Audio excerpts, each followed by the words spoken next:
సర్వ మానవాళికి రక్షకుడు, మనకు కొండంత అండగా నిలిచేవాడు.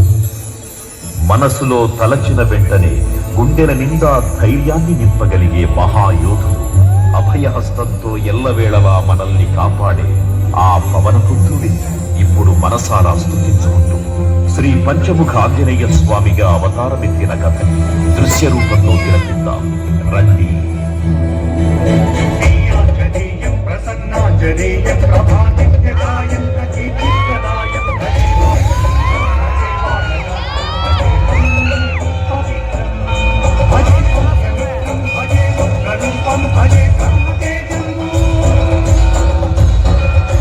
అది రామాయణ మహాయుద్ధం భీకరంగా సాగుతున్న తరుణం.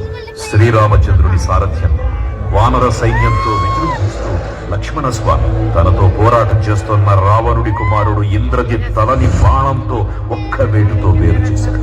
ఇంద్రజిత్ మరణ వార్త విన్న రావణుడు ఆవేశంతో ఊగిపోయాడు. ప్రతీకారం కోసం పాతాళ లోకాధిపతి తన సోదరుడు అయినటువంటి మహిరావణుడి సహకారం కోరాడు.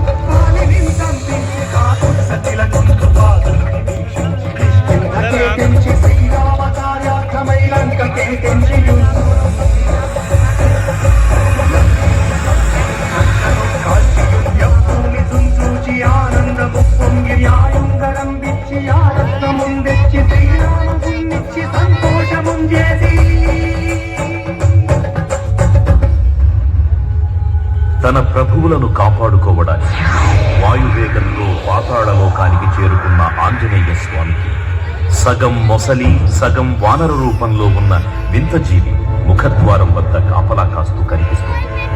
ఆ జీవి మకరధ్వజుడు అనే తన పుత్రుడని, మహాసముద్రాన్ని దాటుతుండగా నీటిలో పడ్డన స్వేదబిందువు ఒక మొసలి గ్రహించడం వల్ల జన్మించాడని తెలుసుకుని ఆశ్చర్యపోతారు హనుమంతుల వారు.